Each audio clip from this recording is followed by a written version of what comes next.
মানুষ সত্য পছন্দ করে, কিন্তু আশ্চর্যের ব্যাপার হলো সত্য বলা মানুষকে পছন্দ করে না।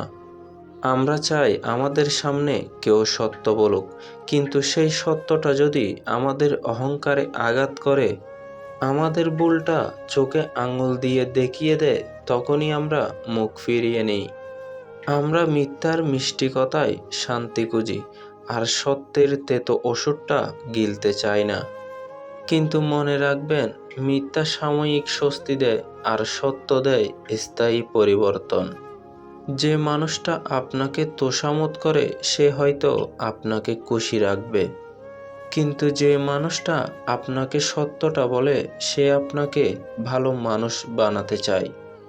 সত্য কথা বলা মানুষদের আমরা অনেক সময় হারিয়ে ফেলি, কারণ তারা আমাদের আয়নায় নিজের আসল চেহারা দেখায়।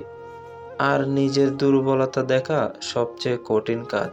তাই পরের বার কেউ আপনাকে কঠিন সত্য বললে রাগ করবেন না। ভাবুন, সে আপনার শত্রু না, হয়তো সেই আপনার সবচেয়ে বড় শুভাকাঙ্ক্ষী।